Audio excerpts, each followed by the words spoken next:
We finally see how despicable Yeon-sun can be. He lies to a vulnerable Hae-in, telling her that he's her love and that Hyun-woo is a murderer and a cheater. Meanwhile, Hyun-woo gets arrested for allegedly murdering the real estate scammer.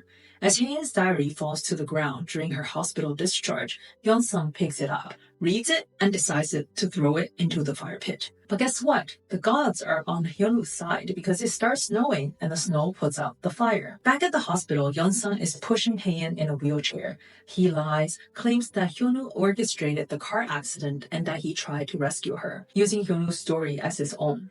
He shows off his bandaged hand and tells her that Hyun-woo cheated on her and divorced her for another woman. Hae-in believes him because she has no memory of anything else. Meanwhile, Hyun-woo is sent back to Korea, where the police claim that they found his hair and fingerprints at the murder scene. A month later, Hae-in returns to Korea, greeted by her family at the airport.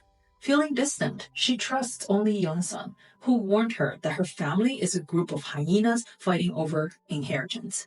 He conveniently left out how the family had grown close recently. On the ride back, Yeon-sun tells her that they talked about getting married before the surgery. As Hae-in doesn't oppose, he starts planning the wedding. Back home, he confronts his mom about orchestrating an attack to get rid of Hae-in. She admits to it and warns him that she will not let him do as he pleases. Yeon-sun reveals that he installed a camera in the painting he gifted the chairman, recording what happened to him. If anything happens to Hae-in, he will expose her, his own mother, for poisoning the chairman. At her old house, Hae-in is surprised to see her belongings cleared out. She listens to the random pink MP3 in Hyun-woo's room, marveling at how their musical tastes are similar. Curious about Hyun-woo, she visits him in jail. Based on Yeon-sun's lies, she believes that Hyun-woo will be terrible and doubts her judgment in choosing to marry him in the first place. But seeing Hyun-woo, she can't look away. He asks about her condition, but she insists that she wants nothing to do with him. Even as she leaves, she feels torn. Her heart is racing, and tears are flowing. Hae-in and Yeon-sun return to Queen's Group, where all the employees have signed NDAs not to disclose her and Hyun-woo's past relationship. Hae-in, feeling a connection with her secretary, asks to keep her close, hoping to get some answers. Hyun-woo prepares to get out of jail and reunite with Hae-in. His lawyer finds the police ignored crucial evidence. There's a green fiber found at the scene. During the trial, his friend presents evidence against the prosecution, showing that the knife has a green fiber not belonging in Hyun-woo's house. Surveillance footage shows that a man in a green jacket took the knife from Hyun-woo's home, and they found the jacket and the gloves burned down near the crime scene.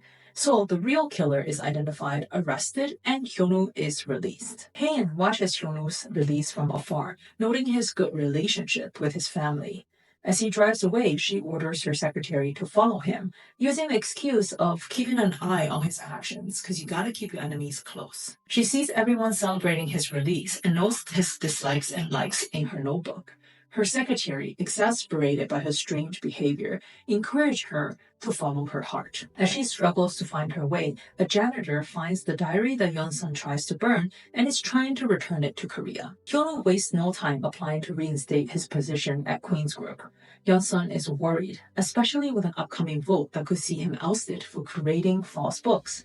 What he doesn't know is his mother is the one who leaked the act to his stakeholders.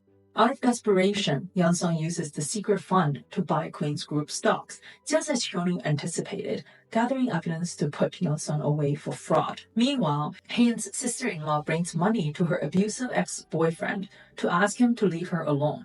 He reveals orders from the evil queen to get rid of her. As they drive away, her husband chases them on a bike and fights them, and eventually gets help from Hyun-woo's brother to save her. Did I mention that they're experts on Taekwondo? Back at Queen's Group, Hae-in runs into Hyun-woo and panics, but then decides to face him. They chat, but she's filled with resentment from Yeon-sun's lies. She accuses him of abandoning her and trying to mislead her now. As she gets up to leave, she feels a tug and thinks that Hyun-woo is holding her back. But it's just her bag caught on the chair. Embarrassed, she walks away in a hurry. Before Hae-in's surgery, she was worried about forgetting Hyun-woo. Presently, she gets a phone notification that she has an appointment at the aquarium. She arrives to see Hyun-woo, who's also there at her instruction. They watch a replay of their wedding ceremony in silence.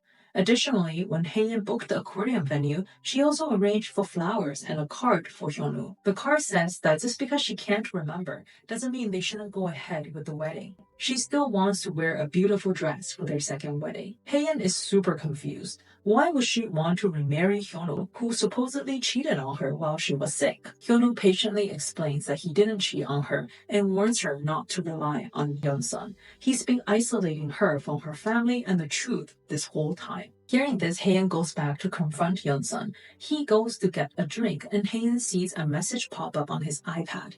She unlocks it and finds recordings of her grandpa's office, including videos of the day that her grandpa was poisoned by the evil queen. Shocked, she quickly puts the iPad down. Yeon-sun tells her that he has no one to rely on in Korea and that his family and hers are both vultures, and he wants to move overseas with her for a peaceful life. Doubting Yeon-sun now, Hae-in declines. She also sees that his arm was completely fine and realizes that he's been lying to her probably about everything. Back home, she asks her secretary to get Hyun-woo's number and calls to meet up. She also sees a package from Germany on the table. Opening it, she finds her half-burned journal. In it, she reads the messages that she wrote before the surgery, saying that if she lives, she's confident she'll find a way to fall in love with Hyun-woo again. They must remarry and live the rest of their lives together. He's the reason she doesn't want to lose her memory, and if she does, he's the reason she must find it again. Realizing her mistake, she rushes to meet Hyun-woo. Yeon-sun gets a notification that her GPS tracking has been activated. He has put a tracker on her car to know her whereabouts. The star-crossed couple meets at an intersection. They see each other across the road in the snow, and they can't wait to reunite. But as they wait for the light, a bus drives by, and Hae-in is suddenly nowhere to be seen. Hyun-woo crosses the road to search for her, and at that moment, Yeon-sun arrives at the scene. Seeing Hyun-woo standing in the pedestrian island, Yeon-sun's resentment grows and he speeds up towards Hyun-woo. The episode ends with Hyun-woo flying across the road and falling unconscious after being hit by Yeon-sun's car. Do you think Hyun-woo will survive this hit and run? And will Hae-in finally uncover all of Yeon-sun's lies? Spill your thoughts in the comments below and remember to subscribe so that we can see each other on the next episode. Thank you for watching.